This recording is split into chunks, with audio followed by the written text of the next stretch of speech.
हमारे शास्त्र वर्णन करते हैं कि दरवाजे पर नींबू और मिर्ची क्यों टांगा जाता है।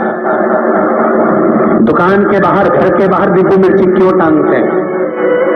क्योंकि लक्ष्मी और दरिद्रता, इन दोनों देवियों को भगवान विष्णु का वर है कि ये प्रतिदिन भूमंडल पर विचरण करने के लिए जाएंगी। प्रतिदिन, रोज प्रतिदिन लक्ष्मी और दरिद्रता दोनों भ्रमण के लिए निकलेंगे। और जिसके घर में मिष्ठान रखा होगा, उसके घर में लक्ष्मी मीठा खाने के लिए अंदर प्रवेश कर जाती है। और नींबू और मिर्ची दरवाजे पर इसलिए बांधते हैं कि दरिद्रता हमारे घर में प्रवेश ना करे, वो दरवाजे से खाकर ही चली जाए। दरवाजे से।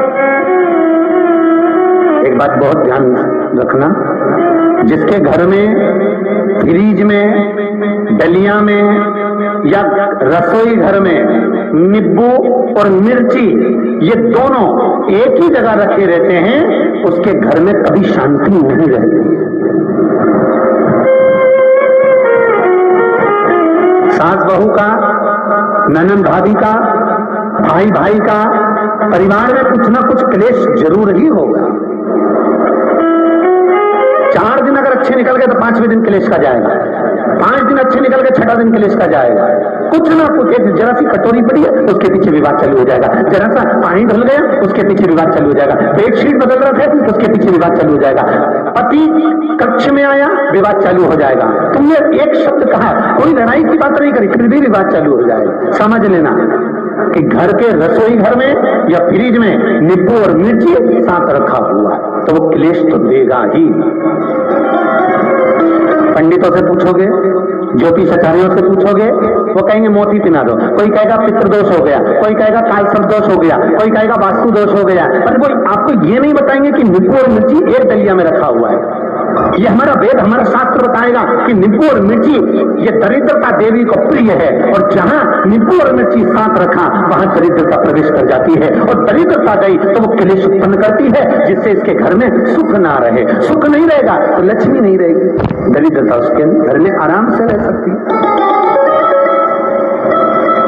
अब बहुएं कहीं किसी से पूछ रही, सास किसी से पूछ रही, हमारे घर में शांति नहीं, हमारी बहू बहुत अच्छी थी, पहले बहुत क्लेश करती है, हमारी सास बहुत अच्छी थी, बहुत क्लेश करती है। घर में विवाद इतना ज्यादा होता है गुरुजी, जरा सी बात के पीछे विवाद होगा इतना बड़ा फैल जाएगा।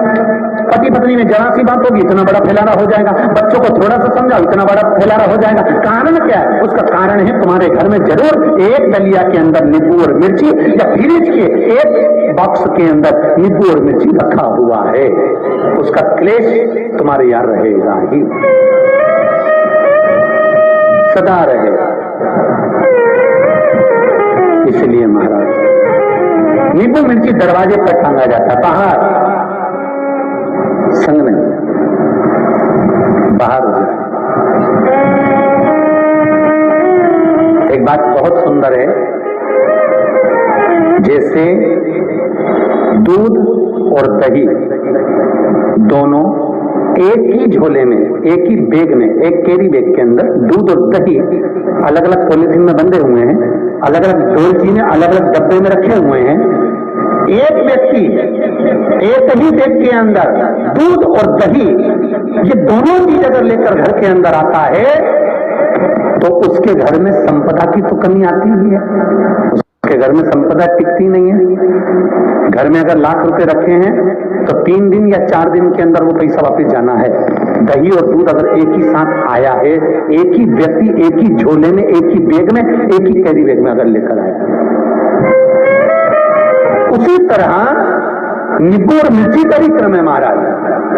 कई सब्जी वाले उसको एक साथ बांध देते, नहीं नहीं, नींबू भले अलग बैग में डाल लो, पन्नी में अलग बांधकर या झोले में अलग बांधकर मिर्ची रख लो, वो चल जाएगा, पर एक साथ अलग हो।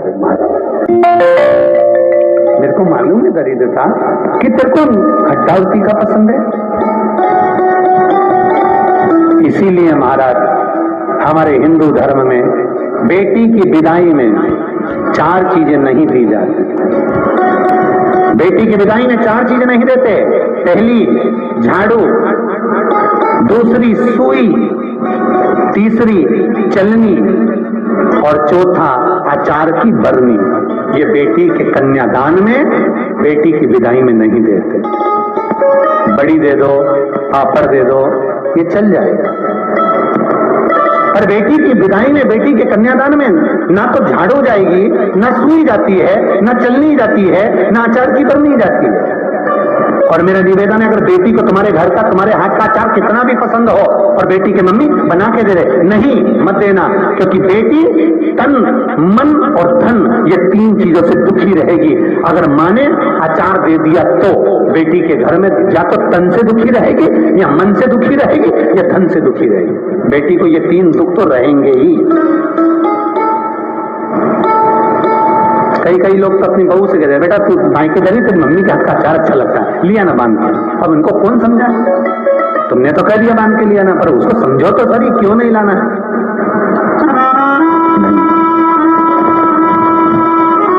महाराज, दरिद्रता देवी को क्रोध आ गया।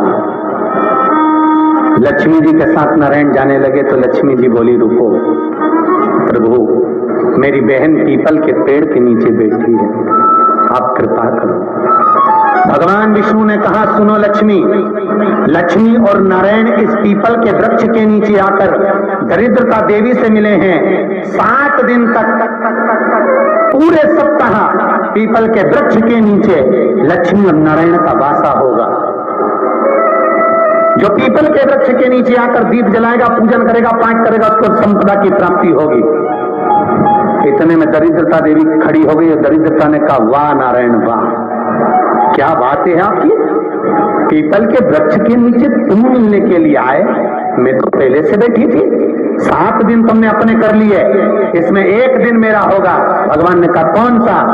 तब दरिद्रता देवी कहती है, रविवार का दिन पीपल के वृक्ष के नीचे ये दरिद्रता देवी विराजमान रहेगी।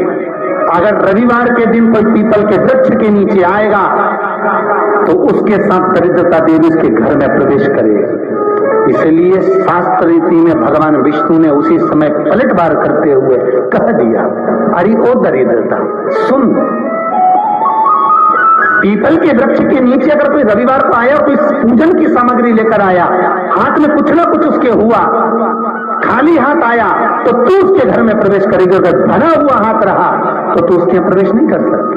ठीक है प्रभु, वचन दे दिया भगवान ने। इतने में दरिद्रता देवी भगवान विष्णु से बोली, प्रभु सारे देवताओं के पीछे अधर्म बैठा हुआ है,